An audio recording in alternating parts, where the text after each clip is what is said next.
vas y si quieres te vas. Te escondes si quieres en el mueble para que no te lo vayan a robar al chiquillo. Pero que tú lo tienes que dar. Cuando él ve que no hay una reacción de tu parte, que no tuvo lo que querías, pues mejor se limpia el daño y las pegados, no porque sepa lo que te van a robar. A ver, dígame, yo a mi chiquillo la esta no se la pegué sin burlarme de él ni nada, pero de verdad es que cuando empezó a los 2 años con el berrinche, comenzó con esta parte de y yo me le quedaba viendo y decía, Mateo, ¿este es un berrinche?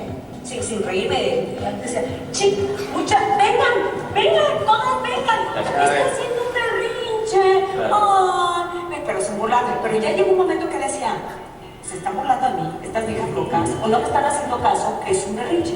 ¿Qué opinan? El objetivo de plantear esto, decía yo, tiene que ver con la gran responsabilidad que tiene la gente profesional, más cuando te escuchan millones de personas dar sugerencias. ¿Ustedes qué cosas les tocaron de las sugerencias que terminan dando ahí? Bueno, creo que es algo serio como para agarrarlo de burla, ¿verdad? No deberían de hacer tanta broma, porque pues es la crianza. En eso se juega el bienestar de la sociedad. Hay que tomárselo con mucha seriedad. Yo aquí comentaba con mi compañera que mi primer dilema es definir cómo saber como papá cuándo es un berrinche y cuándo es una necesidad, porque a mí yo estoy como en esa crisis entre los papás, perdón que esté sentada, entre los papás que dicen, es que no caigas en los chantajes del niño, es que son berrinches del niño, pero también está esta otra corriente que dice, pues es que un niño no tiene razonamiento para decir si es un berrinche o no, es un medio de expresarse, es una necesidad. Entonces mi dilema es ese, ¿cómo sabes cuándo es un berrinche y cuándo es una necesidad? Creo que de todo lo que dijeron, o sea, te confunde y al final te deja el mensaje. Yo agarraría el mensaje final, darle la nalgada cuando se la tengas que dar, porque de todos los que dijo que ni se le entendía, porque sí, que se ríen y que no le toman seriedad, y entonces yo sí le pegué. Entonces, en todo su embrollo, yo me quedo por lo último. Entonces, yo creo que es muy complicado que te quieran decir de esta manera la crianza cuando ni siquiera ellos entienden a qué fueron y que al final dijiste lo que no tenías que decir y toda la gente nos vamos a quedar con esa parte. Sí, y la gente se ríe del chiste que hacen. Yo jamás podría autorizar una nalgada, a menos que se necesite. Y todo el mundo se ríe. Es muy peligroso, como decías, porque hablamos de algo muy serio y es muy peligroso porque lo están viendo millones de personas en vivo y otros millones que se han sumado porque ese video lo bajé de YouTube y ahí ya lleva quién sabe cuántas nuevas vistas. Y tú lo dijiste muy claro. Yo como espectador en crianza, ¿con qué me quedo? Con el final. ¿Por qué? Porque lo dice un experto. La mamá le lanza una papa caliente. Oye, yo sí lo he hecho con mi hija, tal. Pero ¿tú qué dices? Bueno, ella está en su derecho de tener duda porque ella es mamá, ella no es profesional. Pero un profesional no puede cometer ese error en cadena nacional. Porque cuando esto fue dicho, no recuerdo con precisión el año del video, pero sí tengo el dato de que para entonces ya había jurisprudencia en México contra el castigo corporal, que es de lo que están hablando. De otra manera, este colega está sugiriendo algo que es ilegal en el país.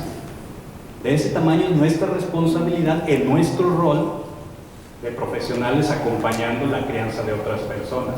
Ojo, no es que yo me quiera ensañar con mi colega, lo que trato de decir es que esto es propio del momento sociohistórico que vivimos. Yo mismo estoy expuesto a sugerir cosas que probablemente le falten documentación o evidencia, pero por lo menos yo estoy teniendo más precaución y cuando a mí me preguntan cosas donde yo no tengo la evidencia, mejor digo, no lo sé. Bueno, pero tu intuición, ¿qué te dice?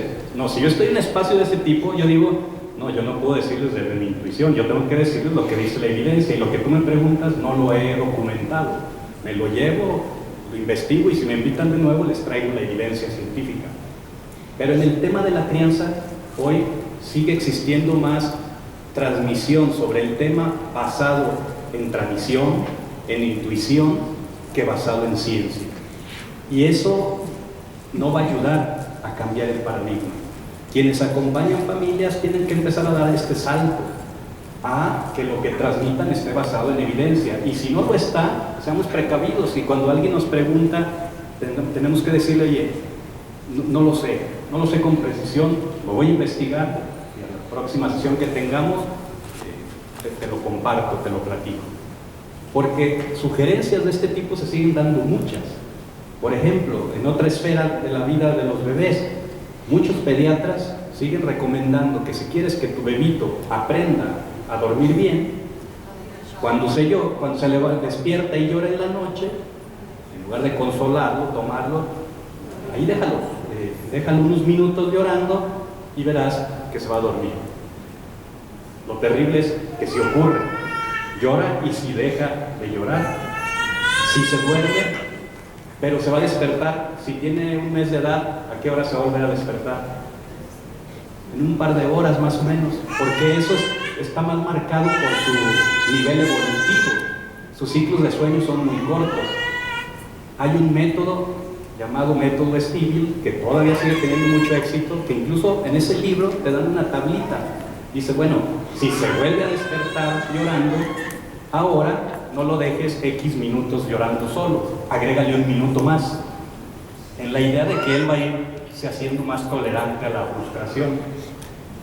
Bueno, mucha gente aplicó ese método y es un método que nunca nos dijo, porque a lo mejor cuando lo crearon no se sabía, pero ya se sabe que cuando el bebé deja de llorar, producto de que no lo atendieron, fue porque el estrés que se segregó en su cerebro con la hormona llamada cortisol hizo que el niño se cansara y terminó durmiéndose del cansancio. Pero para entonces la repetición de estas formas va a generar rupturas en las conexiones sinápticas y va a matar neuronas por el exceso de estrés.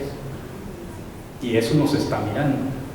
Y hay mucha gente profesional de la pediatría, de la psicología, recomendando cosas que hoy la ciencia, la evidencia científica nos dice, no, por ahí no va. Sí cambias el comportamiento, pero a un costo de salud mental. Esta pequeña cápsula, las sugerencias que da están basadas en evidencia científica, en conocimiento científico, en la línea de lo que estuvimos reflexionando, pero digamos que compila la comprensión de cómo podemos ayudar. Y si ayudamos de esta manera, yo les quiero insistir, no es que nuestro objetivo central sea modificar comportamientos inadecuados, sino aprovechar esos comportamientos inadecuados para construir cerebro prefrontal, habilidades humanas para la vida. Y entonces, si lo hacemos de esta manera, puede ser más útil.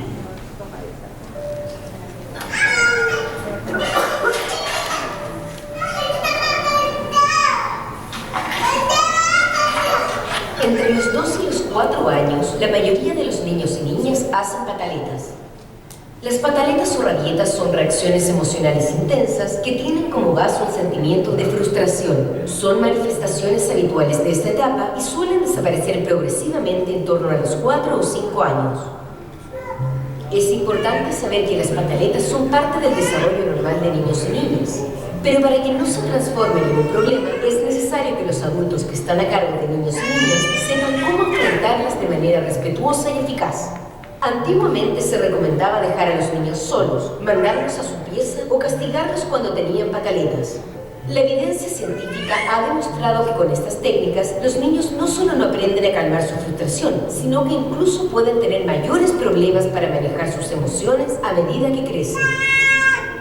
En lugar de esto, es recomendable que el adulto acoja al niño o niña, empatice con sus sentimientos, le muestre cómo manejarlos. Así, niños y niñas aprenderán a expresar sus emociones de manera adecuada y también a contar con los adultos y recurrir a ellos cuando lo necesitan. ¿Cómo se hace? Primero que nada, nunca pierdas el control. Agáchate a su altura de manera que el niño no se sienta intimidado. Muéstrale que entiendes lo que le sucede poniendo en palabras simples lo que crees que le pasa. Cuida que el tono de tu voz sea tranquilo y acogedor. No grites. Estabas enojado porque tú estabas súper entretenida, nos teníamos que ir a bañar. Y yo te entiendo, porque a veces uno se enoja. cambiar el foco de atención. Oye, pero te pinta que nos vayamos a bañar ahora y vamos a bañar a los animalitos. En ocasiones puede servir contenerla además con un abrazo o algún tipo de contacto físico. Evita las explicaciones largas y complicadas en medio de una pataleta, ya que en ese momento la frustración no le permitirá razonar. Lo que necesita primero es contención. Cuando la pataleta haya pasado, se puede buscar un momento para hablar tranquilamente de lo que pasó y explorar juntos nuevas maneras de reaccionar la próxima vez. No es apropiado usar gritos, castigos o duchas frías para manejar las pataletas. Cualquier estrategia que provoque más estrés y malestar en el niño o niña va a tener efectos negativos a largo plazo. Si sientes que puedes perder el control o ya no sabes cómo manejar la situación, pide ayuda en tu centro de salud. También puedes recibir orientación llamando a Foro Infancia o ingresando a www.crececontigo.cl. Ministerio, bueno, es el crédito del video, no hablen hasta chile porque les va a salir muy cara la llamada. Sí vemos que es una manera distinta de entender el comportamiento del niño a la que vimos en el video anterior del programa, ¿sí? Y esto, digamos, no es un recetario, no es una fórmula de cómo manejas el berrinche A, B, C, D. Tiene que ver con comprender la necesidad que encierra su comportamiento. Respuesta sensible. Hay que habilitarnos en eso. De hecho, es algo que hacemos en el día a día. Esto le llamamos mentalización, la capacidad de meternos a la mente del otro para tratar de identificar qué estado emocional tiene, qué está pensando, qué está necesitando, qué está sintiendo. Lo que pasa es que hay personas que lo tienen esto desarrollado muy alto y otras personas que lo tienen muy sumido, y algunas personas que han tenido una vida demasiado traumática pudieran que casi no tengan capacidad de mentalización. Pero todos tenemos un cierto nivel. Esto es habilidad. Entre más la practique, más se fortalece. Hay papás y mamás que me dicen, pero la verdad es que yo no sé cómo entender a mi hijo. Y veces quisieran como una receta desde afuera, ¿no? Para mí la sugerencia es, métete en la vida de tu hijo. Pero te digo que casi no lo puedo entender, es que a base de estar ahí, te vas a habilitar. Es como si yo les dijera, quiero ser un crack del fútbol y soy medio torpe, ¿qué tengo que hacer? ¿Qué me van a decir?